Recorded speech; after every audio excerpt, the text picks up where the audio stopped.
Hey, what's going on, guys? My name's Eve, came out on the channel, and today I'm talking about the Atari 50th collection. Obviously, you can see I've got it up here on my Steam Deck.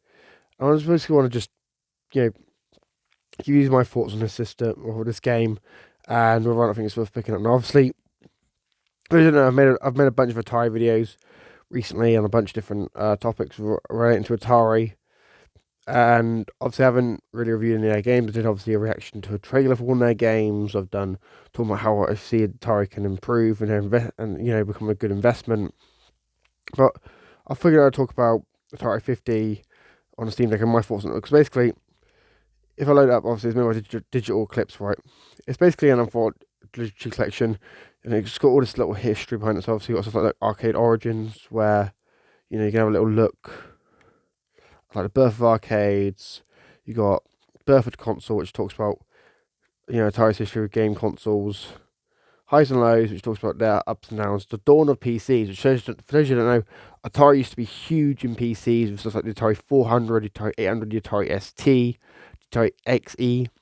The 1990s and beyond, which shows the 1990s wasn't really the best year for Atari. So if you go to X, you find the games. Obviously, you got some reimagined games here. Look, it's like Haunted Houses, Neon Breakout, and Quad Tank. There's also some games you can unlock.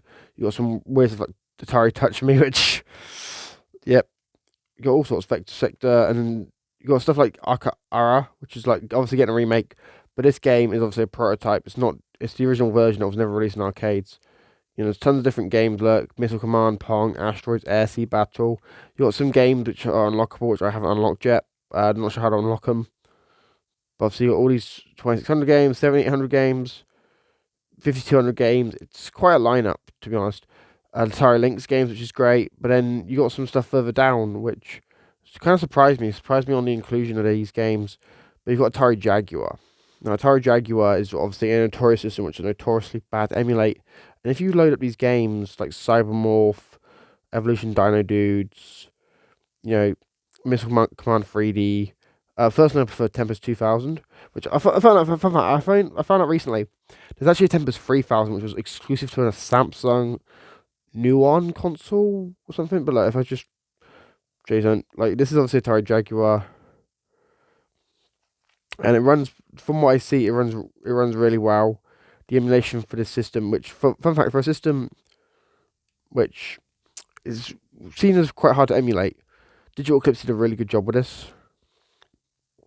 So yeah, like I was just assume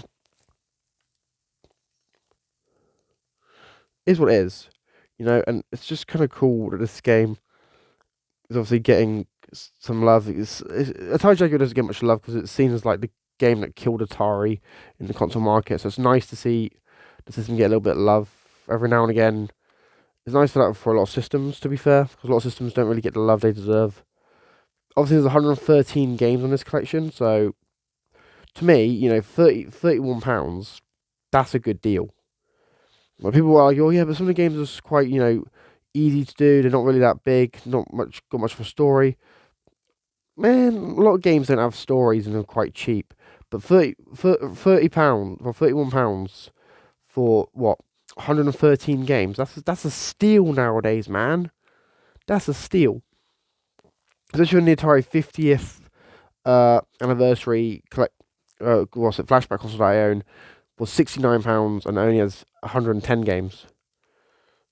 So I could £31, which is for half the price, and I get 3 extra games. Yeah, that's a good deal to me. If you can't tell, my strategy in this game is just spin around and blow stuff up. But yeah, that's just my opinion. Would I recommend buying this collection? I mean, obviously I'm biased because I'm obviously an Atari investor, but I do feel like this is actually a really cool collection. Obviously, it's got videos in it as well. It acts like a documentary for Atari systems and Atari games and Atari's history, which is really cool. Yeah, to me, picking up is just a no-brainer if you're a fan of retro gaming or you want to get into retro gaming.